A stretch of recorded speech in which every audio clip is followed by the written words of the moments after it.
الحمدللہ رب العالمین والصلاة والسلام علی سید المرسلین وعلی آلہ وصحبہ اجمعین۔ اعوذ باللہ من الشیطان الرجیم، بسم اللہ الرحمن الرحیم۔ آج ہم اللہ تعالیٰ کی رحمت، اس کے فضل، اس کے کرم سے آج دوسرے پارے کی سمری بیان کریں گے۔ دوسرے پارے کے آغاز میں ہی اللہ تعالیٰ نے مسلمانوں کا جو قبلہ ہے اس کے تبدیل کرنے کے واقعے کا ذکر کیا، اور نبی پاک صلی اللہ علیہ وآلہ وسلم نے آپ نے تقریباً 17 ماہ بیت المقدس یعنی مسجد اقصیٰ کی جانب رخ کر کے نماز پڑھی۔ آپ کی بڑی یہ دلی خواہش تھی کہ مسلمانوں کا قبلہ تبدیل ہو جائے۔ ایک دن نبی پاک علیہ السلام ظہر کی نماز کے دوران، نبی پاک صلی اللہ علیہ وسلم کی خواہش تھی ظہر کی نماز کے دوران یہ آیات اتریں تحویل قبلہ کی، قبلہ کے چینج ہونے کی۔ آپ بار بار آسمان کی طرف نظر اٹھا کے دیکھتے تھے، تو اللہ نے فرمایا محبوب ہم آپ کا بار بار آسمان کی طرف نظر اٹھانا دیکھتے ہیں، تو پھر آخر جو ہے نا اسی قبلے کی جانب جس کا نبی پاک صلی اللہ علیہ وسلم کا دل تھا، کعبۃ اللہ، وہ مسلمانوں کا قبلہ بنا دیا گیا۔ اس کے بعد بتایا کہ تورات اور انجیل میں بھی نبی پاک صلی اللہ علیہ وسلم کی جو روشن نشانیاں بتائی گئی ہیں، ان کی روشنی میں اہل کتاب نبی پاک صلی اللہ علیہ وآلہ وسلم کو اس طرح پہچانتے ہیں جیسے وہ اپنے بیٹوں کو پہچانتے ہیں۔ اس کے بعد اگلے حصے میں اللہ تعالیٰ نے ہر مصیبت کے وقت صبر اور نماز کو اللہ تعالیٰ کی مدد کا وسیلہ بنانے کی تعلیم دی کہ جب بھی کوئی مصیبت آئے تو صبر کرو اور نماز سے اللہ تعالیٰ کی مدد حاصل کرو۔ اور اس کے بعد یہ بتایا کہ تم ضرور بس ضرور آزمائے جاؤ گے، کبھی خوف سے، کبھی بھوک سے، کبھی جان و مال اور اولاد کے تلف ہونے سے، یعنی آزمائش کا ذکر کیا۔ ایویں تے قیمت پیندی نہیں، کچھ دکھ بھی سہنا پیندا ہے، قطرے نو موتی بنن لئی قیداں وچ رہنا پیندا ہے۔ یہ جو مصیبتیں، یہ جو مشکلات آتی ہیں، یہ اللہ کی بارگاہ میں انسان کے درجے بلند کر جاتی ہیں، گناہوں کی معافی کا ذریعہ بنتی ہیں، اللہ کے قریب کر جاتی ہیں۔ اس سے گھبرانا نہیں چاہیے۔ آگے جا کے اللہ تعالیٰ نے فرمایا کہ اس کا مفہوم ہے کہ نیکی کا مطلب یہ نہیں ہے کہ کوئی مشرق یا مغرب کی طرف منہ کر لینا، بلکہ نیکی یہ ہے کہ نہ صرف اللہ تعالیٰ، یعنی نیکی یہ ہے کہ اللہ تعالیٰ، قیامت، ملائکہ، جو تمام اسلامی عقائد ہیں ان کے اوپر ایمان لانا، اور اسی طرح پھر انفاق فی سبیل اللہ، اللہ کی راہ میں خرچنا، نماز، زکوٰۃ، وعدہ پورا کرنا، مصیبت کے وقت استقامت اختیار کرنا، یعنی ایک کمپلیٹ پیکیج ہے۔ نیکی بس نماز پڑھنا نہیں ہے، دین بس نماز پڑھنا نہیں ہے، بلکہ ایک کمپلیٹ پیکیج ہے۔ ایسے کہہ لیں کہ کوئی پردے وصلاں دے تے توڑ نہیں با جاندے، بندے چنگیاں نسلاں دے۔ کوئی رمضان میں نیک ہونا نہیں ہے، کوئی تھوڑی دیر کے لیے نمازی ہونا نہیں ہے، کوئی مصیبت کے وقت صرف اللہ کو پکارنا نہیں ہے، مگر یہ ایک کمپلیٹ پیکیج ہے، اور ہر وقت اللہ کے ساتھ، اللہ کے محبوب صلی اللہ علیہ وسلم کے ساتھ مخلص رہنا ہے۔ آگے جا کے اللہ تعالیٰ نے رمضان میں قرآن کے اتارنے کا ذکر فرمایا، اور رمضان کے روزوں کی فرضیت کا بیان آیا، اور بتایا کہ بیماری یا سفر کی حالت میں عارضی طور پر بندہ روزہ چھوڑ سکتا ہے، مگر بعد میں اس کی قضا کرنی ہوتی ہے۔ اس کے بعد جو بندہ بڑا بیمار ہو گیا ہے، کسی بھی ٹائم، سال کے کسی بھی ٹائم میں روزہ نہیں رکھ سکتا، تو وہ پھر فدیہ دے سکتا ہے۔ ایک مسکین کا 2 وقت کا کھانا ہے، اور ہمارے ناروے میں فدیہ جو ہے نا وہ 100 کرون ہے۔ اور اسی طرح اعتکاف کا بھی ذکر کیا گیا۔ آگے جا کے اللہ تعالیٰ نے حج اور عمرے اور اس کے حج کے بعض مسائل کا ذکر کیا، اور اس کے بعد پھر اللہ نے فرمایا حقیقت ایمان اللہ تعالیٰ کے ساتھ اپنی جان کا سودا کرنا ہے۔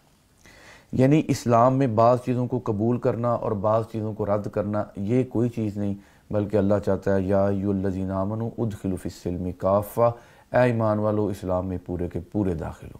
دو رنگی نہ ہوئے، دو رنگی چھوڑ دے، یک رنگ ہو جا، یا موم ہو جا یا سنگ ہو جا۔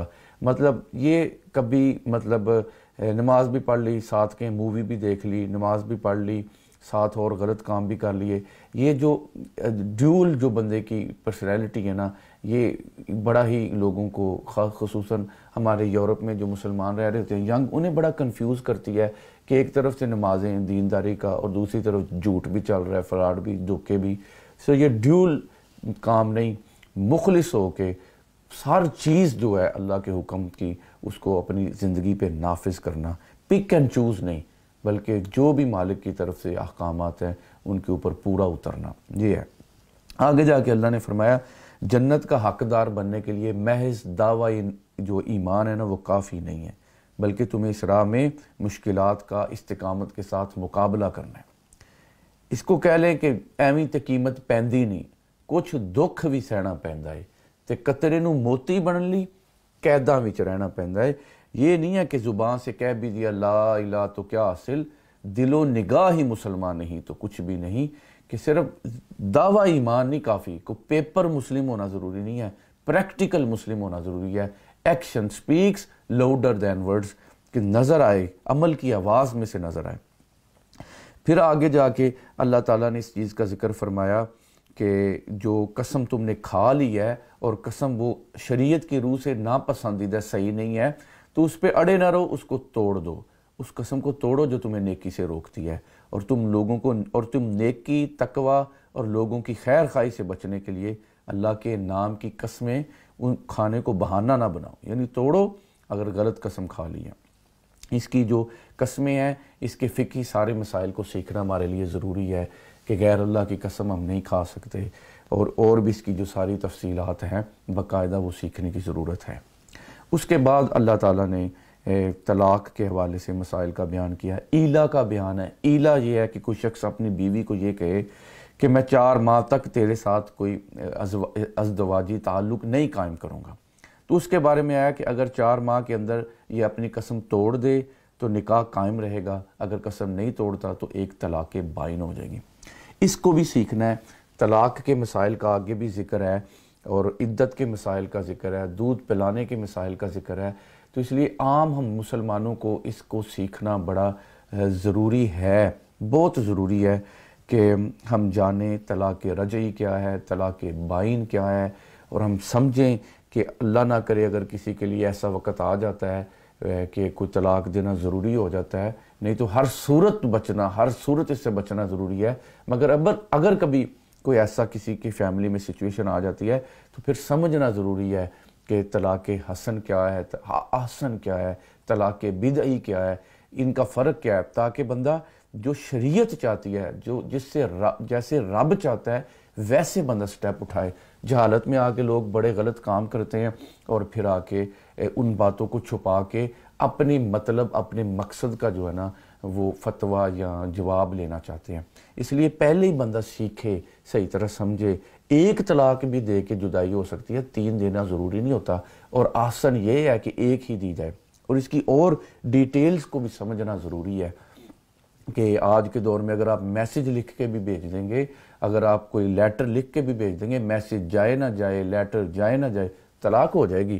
اس لیے بڑا ضروری ہے طلاق کے لیے طلاق کے لفظ استعمال کرنا بھی ضروری نہیں، ایون کنایا یعنی اشارتاً آپ نے کوئی ورڈ یوز کیا ان سے بھی ہو جائے گی۔ بڑا ضروری ہے ان ساروں معاملوں کی تفصیلات سمجھنا۔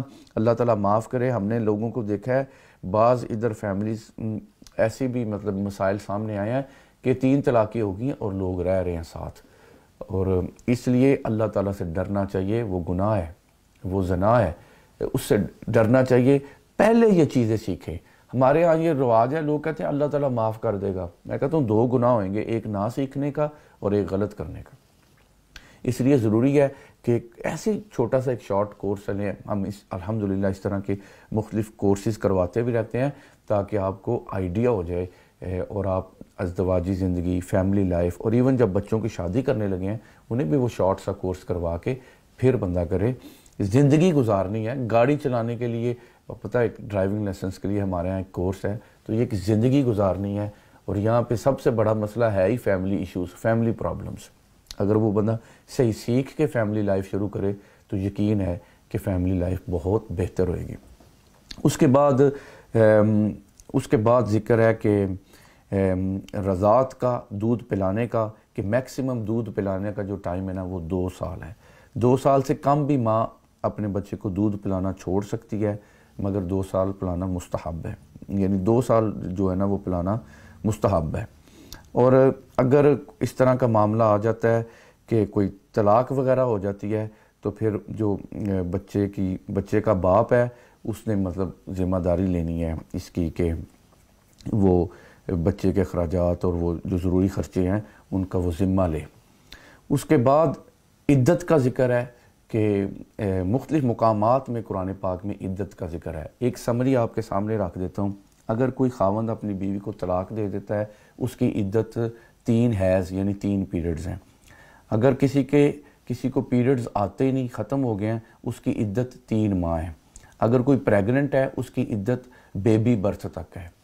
اور اسی طرح اگر کسی کا خاوند فوت ہو جاتا ہے تو اس کی عدت 4 ماہ اور 10 دن ہے۔ اس کو سمجھنا ہے اور عدت کے مسائل کو بھی جاننا ضروری ہے کہ عدت کے دوران جو ہے نا، آپ کسی کو نکاح کا پیغام دینا یہ حرام ہے۔ ان ساری چیزوں کو، احکامات کو سمجھنا ضروری ہے تاکہ ہم کسی طرح اللہ کی حدود کو کراس نہ کریں، اللہ کی نافرمانی کا شکار نہ ہوں۔ آگے اگر کسی عورت کا نکاح ہوا ہے اور رخصتی عمل میں آئی ہی نہیں عمل میں، اور ایسی خلوت بھی نہیں ہوئی جس میں ازدواجی تعلق قائم ہو سکتا ہے، تو ایسی عورت کو طلاق دینے کی صورت میں مقررہ مہر کا نصف ادا کرنا ہوگا۔ جو مہر ہے اس کا نصف ادا کرنا ہوگا 50%، اور ایسی عورت پر عدت عائد ہی نہیں ہوتی۔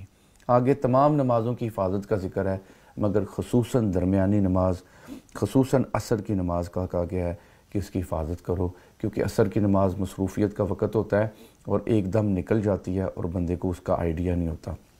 بالکل دوسرے پارے کے آخر میں اللہ تعالیٰ نے طالوت کو جو بادشاہت عطا کی اس کا ذکر کیا، اور یہ بھی ذکر فرمایا کہ اہل ایمان جو ہے نا، ان کی جو چھوٹی سی بھی جماعت ہوتی ہے نا، وہ دشمن پہ بھاری آ جاتی ہے اگر صحیح اہل ایمان لوگ ہیں۔